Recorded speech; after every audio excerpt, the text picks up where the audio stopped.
In pre-industrial Britain, people would have lived in rural areas. In this area, there would have been a lack of communication and transport. The lower class would have had a lack of education compared to the upper class, who would have had a high education as well as living in comfort and luxury. The lower class more lived in a cruel and violent existence. This was normal as it was a harsh society. In this time, there was a strong social class divide known as the feudal system. This put a strong split between the upper and the lower class. This was done to set the poor from the wealthy. The lower class would work long hours on a farm with a little pay. Popular recreation was the sports that were played during this time. In popular recreation, it would have been played occasionally. This was due to the lack of transport and having to work long hours.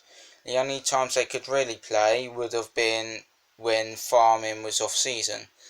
It was localised due to the lack of transport, so it would be held between neighbouring villages. It used natural resources, so a goal could be a house in the centre of the opposite village. There were basic rules due to it being played by the lower class who were uneducated. It was highly male dominated, it was aggressive, and this would have been because of the way the lower class lived. So this also links to injuries and damages being frequent. The upper class would have placed wages. Example of this is mob football.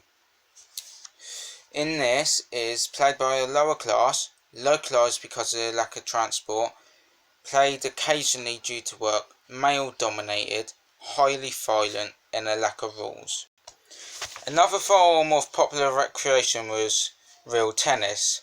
However, this did not go by the same characteristics as normal popular recreation. For example, it would have been played by the lower class. It would have contained complex rules due to the high education the upper class had. There was a high moral code which supported the upper class being more civilised than their lower class counterparts. The opponents would have respected each other, win or lose. It would have been played regularly as they did not have to work and they had some forms of transport. When they had transport, they did not have to play in local villages.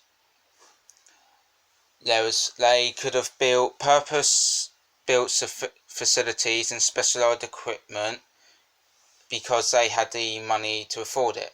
The game was skillful and technically demanding, which also supports them having a high education and they know how to play the game.